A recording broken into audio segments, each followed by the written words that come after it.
Okay, so our next topic is provider healthcare report cards.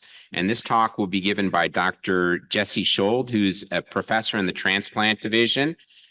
He did his undergraduate training at Emory University. He also did a couple of masters, but then received his PhD in health services at the University of Florida.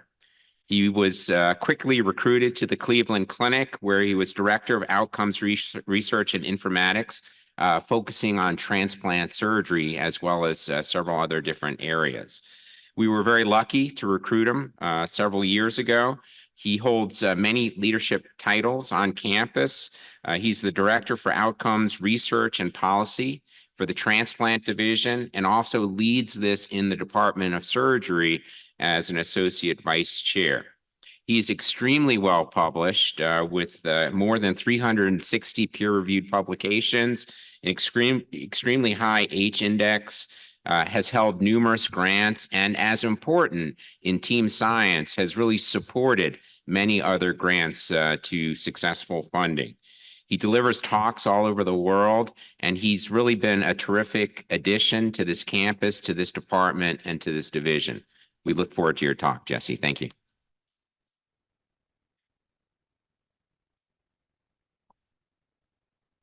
Thank you so much, Dr. Schulich, for the very kind introduction. It's great to be here this morning. Really appreciate the opportunity. So healthcare report cards have proliferated exponentially over the past couple decades and inevitably have affected many of you as providers, and for trainees will inevitably affect you in years to come. And as such, it's very important from a research perspective to understand what their impact has been on healthcare delivery and how we can interpret them and integrate them into care practice. So today I'm going to talk about what some of the motivations and conceptual benefits of healthcare provider report cards are, consider some of the empirical evidence accompanying some of the potential unintended consequences of report cards, and then focus a bit on an area of research which we've focused on in the context of organ transplantation, where arguably transplantation is the most regulated healthcare context in the United States, and report cards themselves have had a significant impact in the field. So to motivate the derivation of report cards, many of you have seen versions of these type of data before, but just highlighting some of the broad healthcare metrics that we are often attuned to. We know that expenditures in the United States for healthcare delivery have exceedingly grown over time, to the point that about 20% of our GDP is now allocated towards healthcare, which is an extreme outlier in the world and compared to other industrialized nations. That's despite the fact that, based on multiple metrics, we have fewer practicing physicians and consultations and days in hospital, but we still spend an inordinate amount of our gross domestic product on healthcare. At the same time, many of our fundamental public health metrics, the United States has lagged behind much of other industrialized countries. Whereas 60 years ago, the United States was an outlier with, for example, longest life expectancy, analogous to other countries in the world. Now we have the growth curve has been attenuated in the United States compared to other countries. And just focusing in more granular terms in more recent years, it's quite striking that in the past 20 years or so, life expectancy has not changed in the United States, which was an extreme aberration if we look back epidemiologically over time. Obviously, COVID has had an inordinate effect in the United States compared to other countries in particular. But the fact that we are not sustaining the growth as in other places causes us to understand that there may be more systematic changes needed to improve outcomes for United States residents. We also see other public health metrics such as infant mortality rate, whereas 60 years ago, the United States had one of the lowest infant mortality rates. Now we are relatively average compared to other industrialized countries. So as such, we know that we're spending a lot. We're not necessarily getting the bang for the buck, if you will. And there's no direct evidence that this trend is one that is unlikely to change over time. And in fact, if we look at the morbidity in the population, we still see that the United States has one of the highest prevalence of diabetes. We see that we have one of the highest rates of obesity and individuals that are overweight, obviously leading to potential morbidity and costs prospectively. We also see that we have one of the highest rates of end-stage kidney disease in the world. And end-stage kidney disease is not trivial, and in fact, encompasses about 1% of our federal budget, not our healthcare budget, but about 1% of our overall budget is allocated towards treatment of dialysis for patients with end-stage kidney disease. So all of these are premonitions that certainly many of the trends that we've seen already are not unlikely to change in the near future. So as such, over the past couple of decades, much of the lexicon of modern healthcare has changed. And for those of us that have been around for a while, much more seen some of the dramatic changes in the way this terminology has integrated into policies, into oversight for healthcare. And for the younger faculty and trainees, this may be something that is more a part of what we are used to in healthcare. But we've seen these models for pay for performance, value-based care, comparative effectiveness, integrate ways in which we deliver care, and ultimately how hospital systems and individual providers are judged based on their outcomes. And the idea for many of these are in relation to the fact that we need more systematic changes in healthcare delivery, both attenuate some of costs as well as improve outcomes. So report cards, the vernacular report cards, there are many purposes for how these may be integrated into oversight of healthcare to meet these large aims.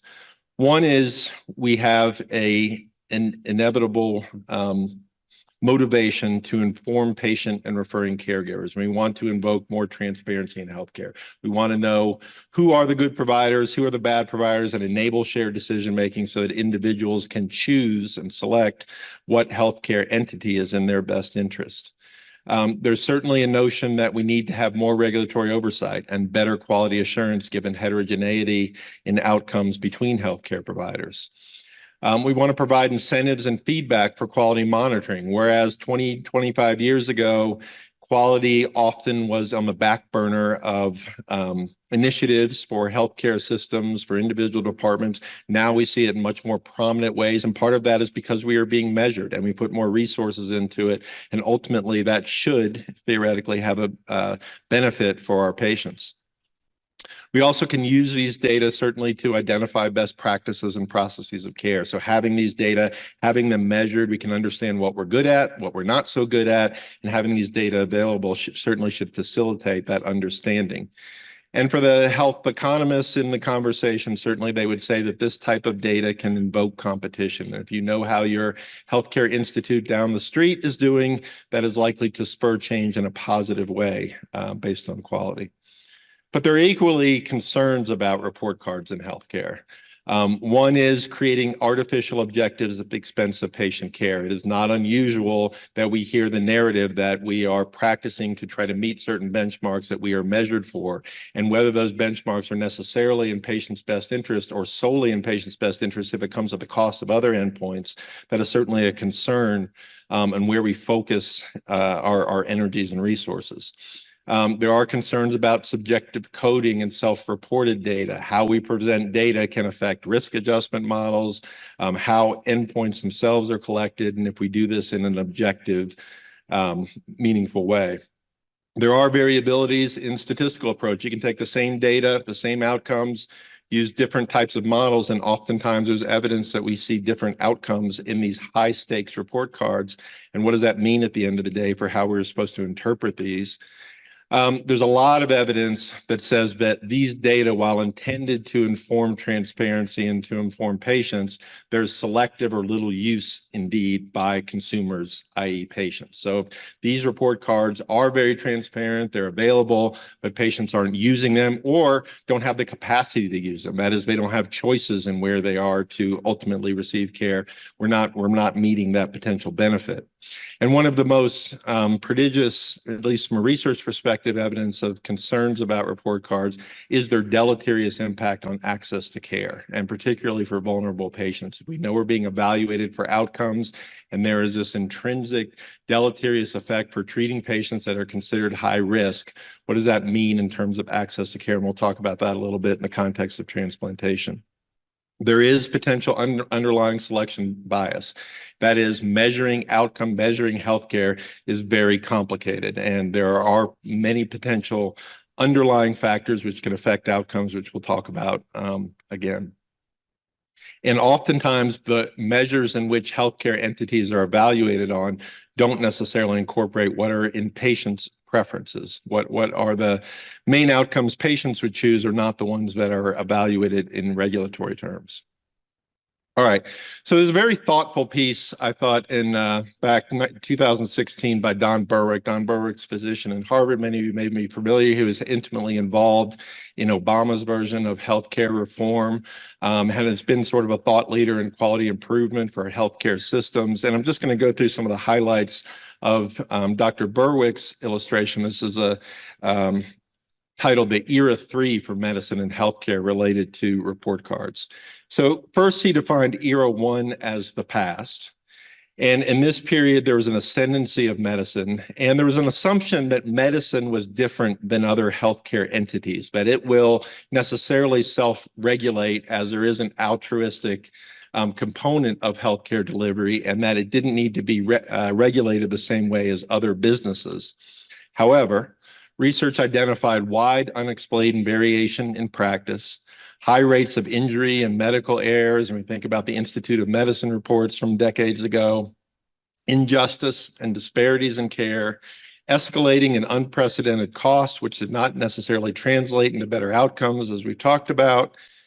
And so we land in Era 2, which is the present. And in many ways, the pendulum has switched and has swung in such a way that some would say that it needs correction somewhere in the middle. But where we are currently is that there is a perceived need for accountability, for scrutiny, for measurement. We need incentives. There are markets. Healthcare has to be treated like other entities and have the same level of regulatory oversight. So there has been this proliferation of rewards, punishments, pay-for-performance models for many different metrics across all healthcare contexts. There's now a perception of over-control, and we know we're being regulated at many different levels for many different outcomes, often by regulatory bodies, by private entities, non-for-profit entities, all evaluating us at different time points, different patient populations. And how do we reconcile what should be theoretically a professional prerogative versus this type of regulatory oversight with inspection and control, with the ultimate social aims of better care, better healthcare, and lower costs? So this is Dr. Berwick's view on where we need to go, where this pendulum, where it was at one extreme of no regulation at one point, perhaps too much regulation currently, where's the happy medium between all of this? And again, these are his views on what needs to happen. So he says there's just a list of 9 things and we're going to fix everything. But very, very interesting components. One is, we don't necessarily need to measure everything, and we should reduce mandatory measurement and measure what matters at a fraction of the cost. And there's some interesting data to say how much, in fact, it costs just to perform all of this measurement and the metrics themselves. And it's in the billions of dollars, all the entities and resources that we put within the hospital just to measure these metrics, but we're ultimately trying to save money and have better value of care. And how do we squeeze that together so that we can measure what really matters and really have the impact we have without the necessarily great deal of resources that we need to put into it? Stop complex individual incentives. It's confusing, it's unstable, it invites gaming. There's more effort on learning and less on carrots and sticks. It's even hard to understand what the metrics are themselves. And there's a lot of confusion. And I would argue a lot of irrational responses because we don't understand how the metrics work, how the risk adjustment models work, how the inclusion exclusion criteria. We often make decisions that aren't even in our own best interest when it comes to the metrics, and ultimately might not be better for patients receiving care. Shift from a business strategy business strategy from revenue to quality. And this has really been the push, the Porter model, better value of care rather than this fee-for-service mentality. Give up professional prerogative when it hurts the whole. And you have to understand where the threshold is of how much leeway there is to provide variability in healthcare delivery and where you draw the line where it is no longer tolerated from a regulatory perspective. And ultimately, QAPI, improvement, is a science. This is not something where you show up on a Friday at noon and you see a few bar graphs and you say there were 4 readmissions in June and there are 6 readmissions in July and there are 7 in August. You sign a form and you go home. There's nothing being learned in that conversation. This is a science and it has to be treated as a science. It has to be treated rigorously, and to really use this evidence to improve care, we have to take that sort of scientific approach, and the days of just showing these bar graphs are over. And particularly as many of these metrics are on a normative basis, as other institutions are more savvy and they're using these rigorous methods, not using that type of approach often puts healthcare systems behind. Ensure complete transparency. There's a lot of push for this. There's a lot of difficulty in understanding effective healthcare delivery without the data to do it. And this has been a contentious issue over time. There's a lot of heterogeneity at the state level and willingness to be transparent. I will say that Colorado is quite unique. And we are starting to, some of you have probably already worked with our all-payer claims data in Colorado. It's a very unique state with one of the longest longitudinal experiences with an all-payer state database. It's something we can learn a lot from. Most states don't have this, and there's a lot of potential to utilize this to understand care in the state here.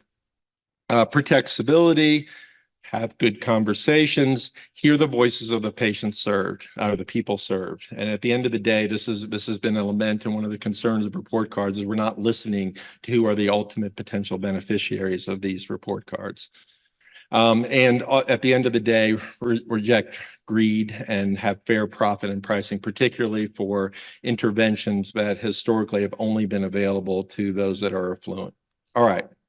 Now, there is a long litany of empirical evidence about the effects of healthcare report cards, which I don't have time to go into all today. But just as a few takeaways of some of the main findings for this, most of this literature really started in the context of cardiology and cardiac surgery. It started in the state of New York. Individual surgeons were evaluated for outcomes with cardiac bypass surgery, and there's a lot of interesting data that came from that, but this has proliferated across all healthcare contexts. One of the early studies which highlighted some of the potential unintended consequences here by Rachel Werner showed that as CABG became more of a routine intervention, what we saw is that when surgeons were evaluated by high stakes quality report cards, there became a disparity exacerbating access to CABG surgery here by race. And the implication was that surgeons were being more selective in what they perceived to be higher or lower risk patients as a function of the fact that they're being evaluated for outcomes. Here, a study looking at high profile cardiac surgery report cards and how they are interpreted, or how often they are used by individual patients. And the main findings of the study are published in JAMA were only that 12% of patients surveyed reported awareness of these cardiac surgery report cards, and fewer than 1% even knew what the right ratings were. So these were all high profile or mandatorily reported, something that was available for patients to select their individual providers, yet very few use the information or are aware of the information. And this is a study back at my colleagues back at the Cleveland Clinic published a number of years ago that evaluated the association of 30-day readmission metrics, which became, as many of you know, a key parameter for CMS to evaluate tertiary academic hospitals as well as community hospitals over time. And what they found, not surprisingly, was that there was an inverse relationship between 30-day readmission rates and 30-day mortality rates. Go figure, if you keep your patients alive longer, they're more likely to come into the hospital. But these metrics were being evaluated individually in silos by CMS. And without seeing the big picture and how all these metrics come together, there's this there's this very high profile metric that often dissuaded what ultimately could be the best quality of care entities. One of the big concerns about report cards themselves is how well you measure and account for all the variations in healthcare factors and characteristics of individual patients. And a lot of that comes from these underlying risk factors, which are not commonly integrated into quality report cards. There's a lot of data that has emerged over the past decade or so showing what exactly is associated with outcomes and what are true determinants of health. And a lot of it is ascribed not to traditional clinical risk factors, but behaviors and other attributes of individuals like tobacco use, diet and activity, alcohol use. And if these are prominent influencers in our outcomes and they're not being accounted for in our report cards, they may create some level of selection bias. There's a lot of models out there that try to evaluate the complex interplay of what ultimately determines health. And this is one of many, many models that is used for a conceptual framework of the many factors that affect healthcare outcomes or outcomes for individuals. And when we focus on healthcare itself as an influencer of health, most people who have tried to attempt to understand what the quantified effect of healthcare is would say that it only affects the small minority of ultimate health for individuals. And what does that mean? Well, in the context of report cards, what it means is all this other stuff, social environment, physical environment, genetic endowment, that's what's ultimately explaining the majority of health.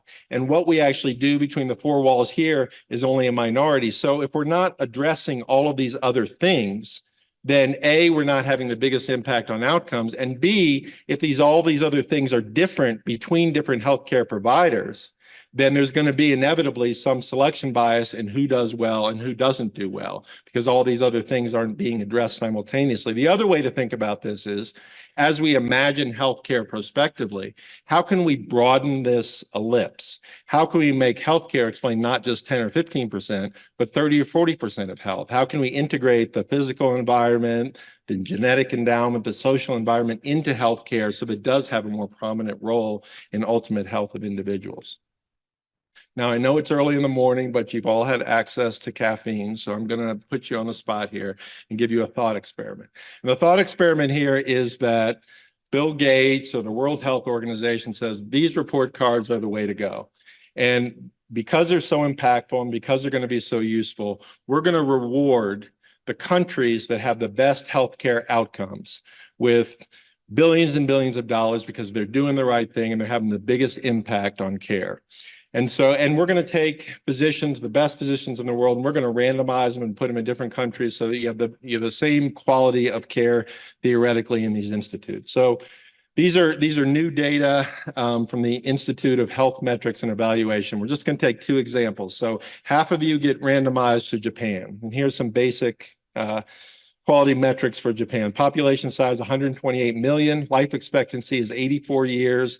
Healthcare spending per individual per year is about $4,000. Number one cause of death in Japan is Alzheimer's disease, which tells you something. Number one risk factor for disability is low back pain. And we pit that against the other half of you that are randomized to sub-Saharan Africa and Congo, where the population size is 5 million. Life expectancy in the general population is 63 years. Healthcare spending is $60 per individual per year. Number one cause of death is still HIV and AIDS, and number one risk factor is malnutrition. Now, despite your surgical prowess and all of your acumen, the thought experiment is, what do you think is going to happen?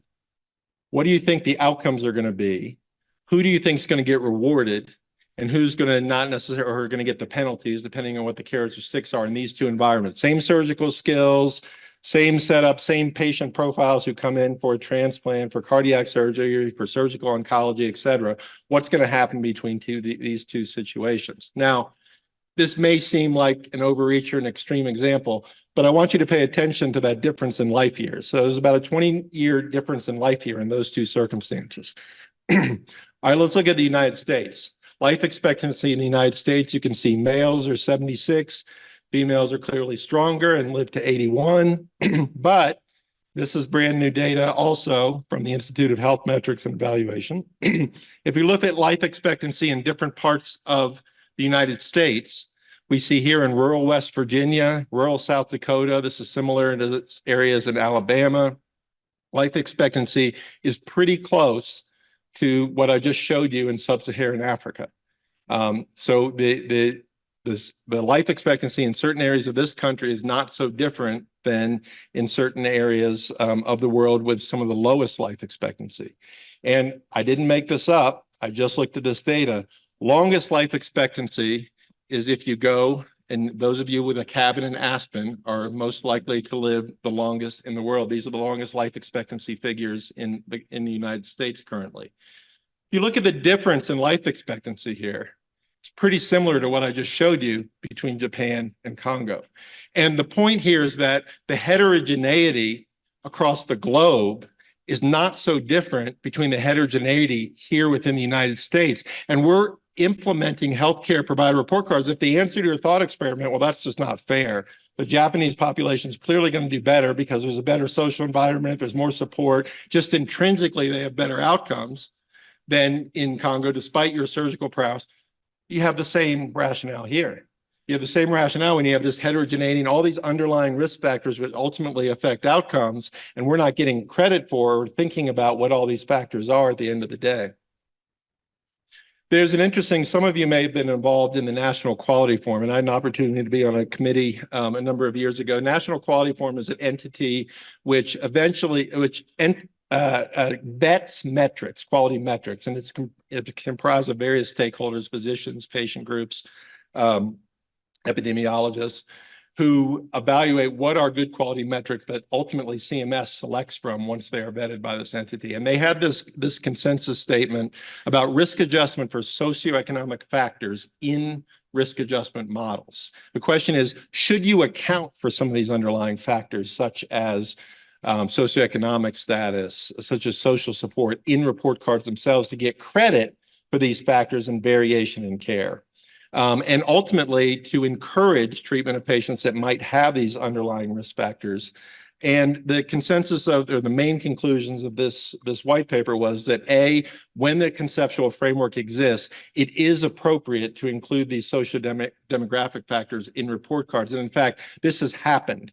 And our high-profile 30-day readmission rates for large academic centers now includes risk adjustment for patients that are dual eligible, for example, that are qualified for Medicare and Medicaid. And this is something which is being integrated more and more over time. So something to think about. Secondly, one of the recommendations was this data should also be transparent, that we should show who's doing well and who's not doing well in these vulnerable populations.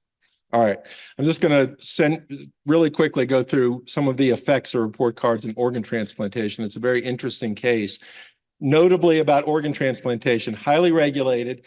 One of the unusual things about transplantation compared to others is that we are very selective in what patients we choose nationally. We can make the call in who's going to receive a transplant or not. And there's a lot of heterogeneity between transplant centers. And this being a very large academic transplant center here, there's clear differences in who we consider a viable transplant candidate.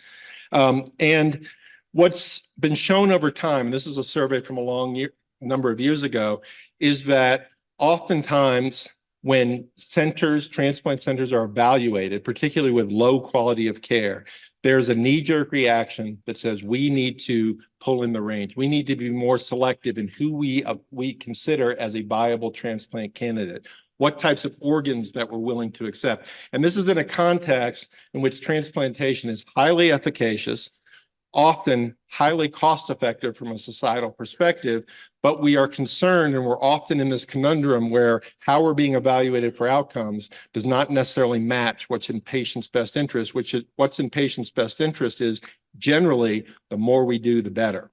And what we've seen is that centers that get evaluated, low performance evaluations, tend to perform less transplants are more selective in the types of patients that they choose and the types of donor organs that they choose, which is again counter what the evidence says. And I've actually asked this in a number of forums. This is a younger, sprier version of myself. Do you consider these report cards when you select patients?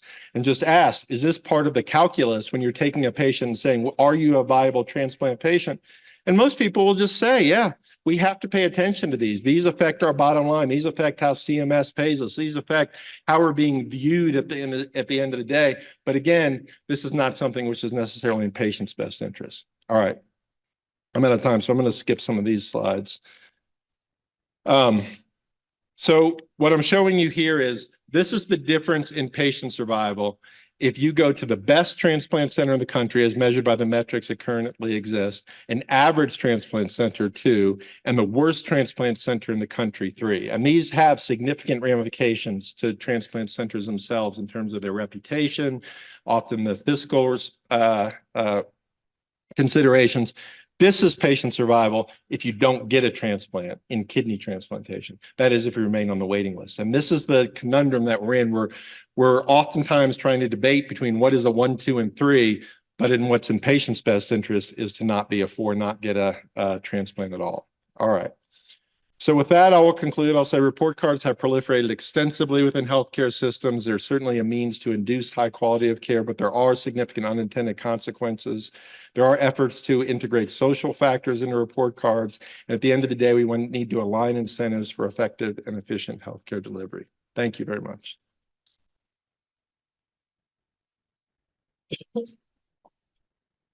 That was a great talk, and it really brings all this into perspective. And I do think the pendulum might have swung a little bit too far, and we need to bring it back. I think because of time, please email comments or questions to Dr. Schold, and we'll get everyone off to the operating rooms. Have a great week. Thank you.